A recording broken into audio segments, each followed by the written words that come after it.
I spent 17 years tracking financial documents that survived the 1929 crash. Not the ones they teach in business schools, the private ledgers, the family office records that were never meant to be published. And what I found changes everything you think you know about protecting wealth during crisis. The Rockefellers didn't just survive the Great Depression. They positioned themselves 3 years before it happened in ways that multiplied their fortune while 90% of American wealth evaporated. But here's what nobody talks about. 4 of their 5 core strategies came directly from Talmudic financial principles that Jewish banking families had been using since the Middle Ages. Not metaphorically.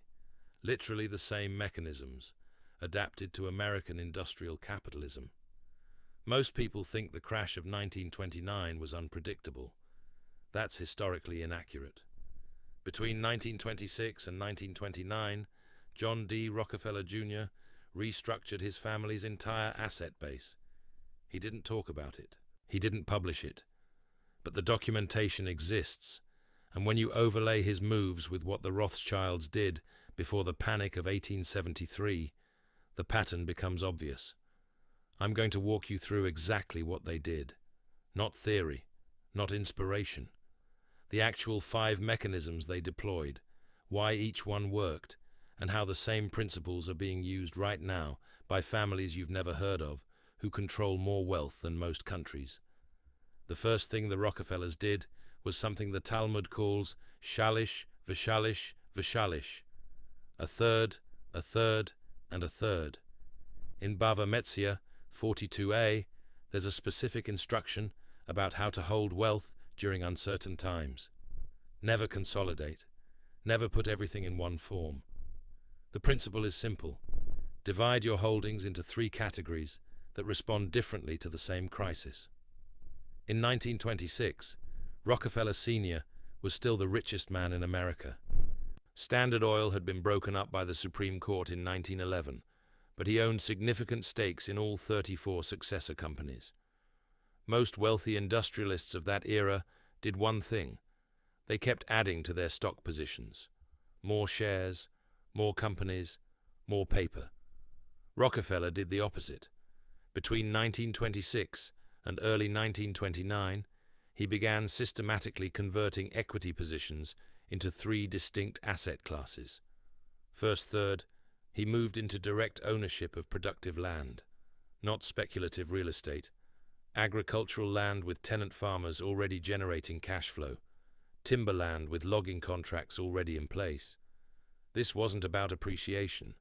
It was about tangible assets that produced regardless of market conditions. Second third, he positioned in deflationary assets, long-term government bonds, municipal bonds from infrastructure projects that had revenue streams independent of the stock market. This is critical. Most people think bonds are just conservative investments. That's not how the Rockefellers used them. They understood what the Talmud teaches in Gittin 73b about karka olam versus metal telin, permanent things versus movable things. In a credit collapse, paper assets lose value. Claims on government revenue streams become the safest store of value. Third, cash and cash equivalents. But here's what's crucial. Not cash sitting idle. Cash positioned in private lending opportunities that only became available during distress. The Warburg family did the same thing before the 1907 panic. Paul Warburg was moving money out of equity markets into short-term notes backed by physical commodities as early as 1905. He didn't predict the crash. He just followed the principle. When valuations detach from underlying value, convert speculation into secured lending.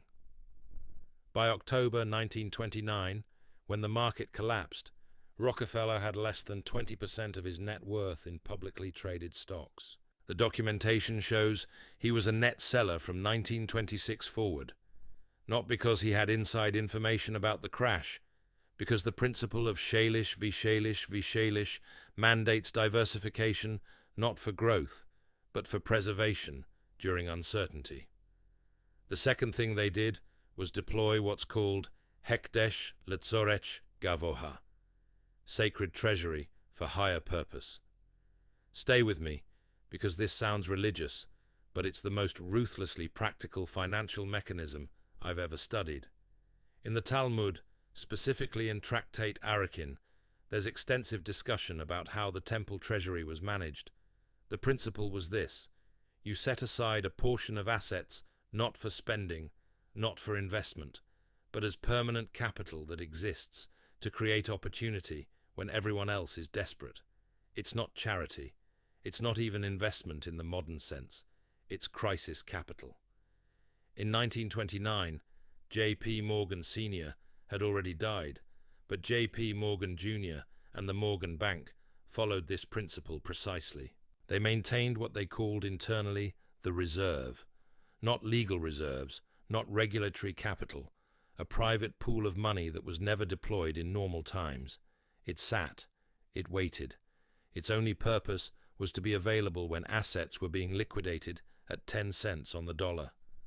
When the Depression hit, the Morgan Bank didn't go shopping for stocks.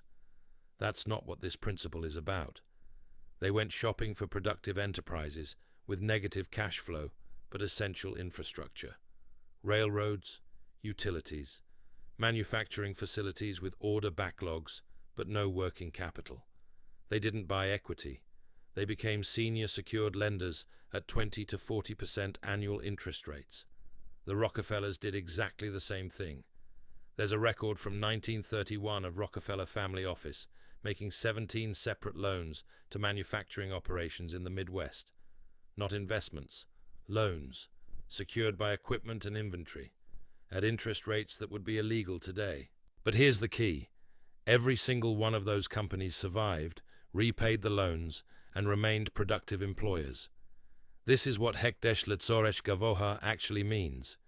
You don't deploy sacred treasury to enrich yourself during normal times. You preserve it so that when crisis comes, you become the bridge that allows productive assets to survive. And yes, you profit significantly. But the profit comes from being the only source of capital when the banking system has frozen. The Rothschild family did this on a national scale. In 1817, after the Napoleonic Wars, European governments were bankrupt. The Rothschilds had maintained enormous cash reserves throughout the war period. Not invested in war production, not in government bonds, cash and gold. When the war ended, they became the primary lenders to European reconstruction. Not because they were altruistic, because the principle demands that you preserve capital specifically to deploy in crisis at premium rates. The third mechanism is something I've only seen documented in 3 family archives: the Rothschilds, the Warburgs, and the Rockefellers. The Talmud calls it Maaser Sheni, the second tithe, but the way it was adapted for modern finance is extraordinary. In Torah law, Maaser Sheni was 10% of produce set aside to be consumed only in Jerusalem. You couldn't sell it. You couldn't trade it. Its only purpose was to be used in a specific context for a specific purpose. The financial adaptation is this: you permanently allocate a portion of wealth to asymmetric opportunities that only emerge during system-wide crisis. In 1931 and 1932, unemployment in America hit 25%. Real estate values in Manhattan dropped 60%. And the Rockefeller family did something that seemed insane. They started the construction of Rockefeller Center. 14 buildings, Midtown Manhattan, in the middle of the worst economic collapse in American history. Everyone thought they were destroying wealth. The project lost money for years. But here's what they understood. Maaser Sheni isn't about immediate return. It's about deploying capital into opportunities that only exist during dislocation and that redefine the landscape when recovery comes. Construction costs during the Depression were 40% below 1920s levels. Labor was abundant and cheap. Materials were being sold at liquidation prices. And the Rockefellers had allocated exactly this type of capital years before, waiting for exactly this moment. Not to build buildings, to acquire positioning that would be impossible during normal economic conditions. The Warburg family did something similar in Germany before emigrating. Between 1929 and 1933, while everyone was liquidating, they were acquiring control of port facilities and international shipping contracts. Not because shipping was profitable during global trade collapse, because they understood that the infrastructure of global trade would survive the crisis, and whoever controlled bottleneck assets when recovery came would control the terms. This is different from bargain hunting. Bargain hunting is buying cheap stocks, hoping they recover. Maasa Sheni is building permanent infrastructure during crisis that redefines market structure after crisis. The profit isn't in buying low and selling high. The profit is in owning the toll booth on a bridge everyone will have to cross. The fourth thing they did is the most counterintuitive. The Talmud discusses in Bava Batra the concept of sikon urechiva, distance and breadth. The principle is this: during contraction, you expand geographic and sector diversity, even if it means accepting lower returns on individual positions. Most people do the opposite during crisis. They concentrate. They focus on what they know. They bring everything local where they can watch it. The Rockefellers did the reverse. In 1930, while American banks were failing by the hundreds, the Rockefeller Foundation and Family Office were opening banking relationships in Argentina, Brazil, and South Africa. Not speculative investments, banking infrastructure, correspondent relationships, currency exchange facilities. They were building the architecture for moving capital across borders before it was necessary. Why? Because one of the clearest patterns in financial history is this: crisis is never global at the same time. The Depression hit America and Europe hard from 1929 to 1933. But commodity-producing nations in South America experienced different timing. Argentina didn't peak until 1928, and its crash was delayed by 18 months. South Africa, backed by gold production, saw capital inflows during the early Depression years. The Rothschilds built their entire fortune on this principle. They didn't become the most powerful banking family in Europe because they had the most capital in London or Paris. They became dominant because they had brothers in 5 different countries with 5 different economic cycles. When France was in crisis, capital flowed to England. When England contracted, it flowed to Frankfurt or Vienna. The network allowed capital to always be positioned where opportunity existed. By 1933, when Roosevelt closed American banks for the bank holiday, the Rockefeller family had functioning banking relationships on 4 continents. They could move money, settle trades, and access credit in multiple currencies, regardless of what happened to the US dollar. That's not luck.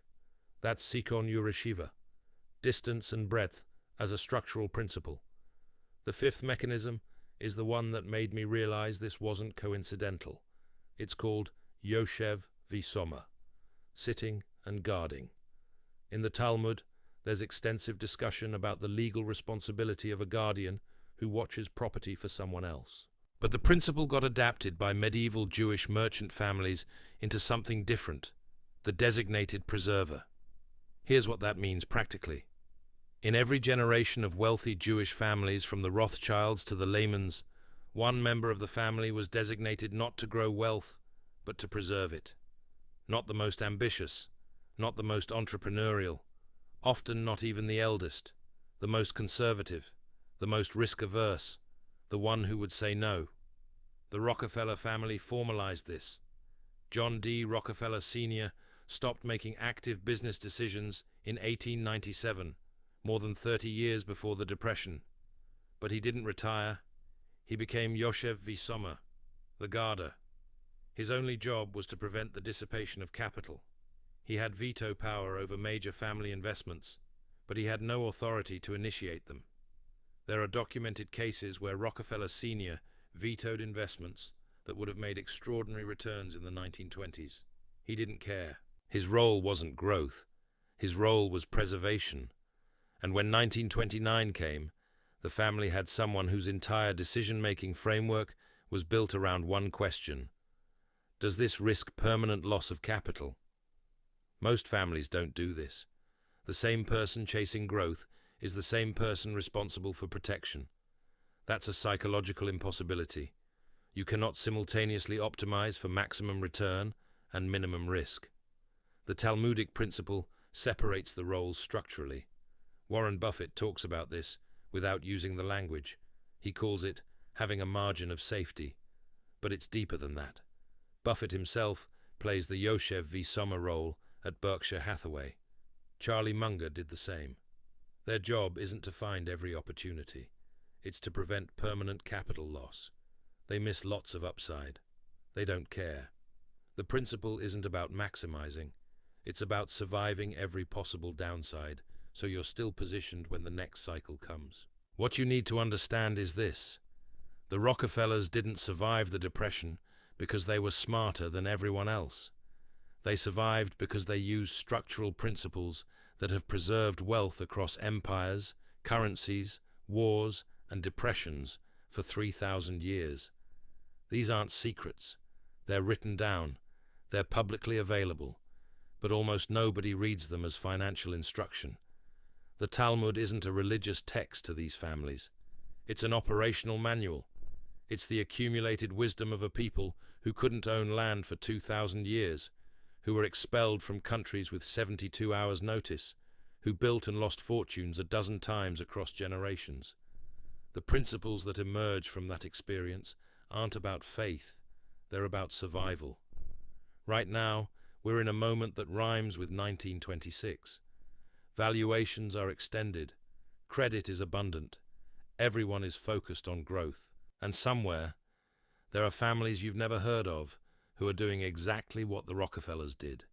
They're dividing into thirds. They're holding crisis capital in reserve. They're building infrastructure while it's still expensive, positioning for when it becomes impossible. They're expanding across geographies. And they've designated someone whose only job is to say no. You can't replicate $1 billion family office. But you can use the same principles at your scale.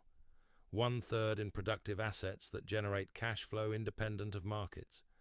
1/3 in deflationary stores of value. 1/3 in dry powder waiting for dislocation. If you have somebody in your life who's conservative to the point of frustration, give them veto power over major financial decisions. If you're only invested in your own country, you're structurally fragile. If you're not building anything that takes years to pay off, you're not using Maasa Sheni. These families don't move fast. They don't chase trends. They position early, hold through chaos, and emerge holding infrastructure that everyone else needs. That's the pattern.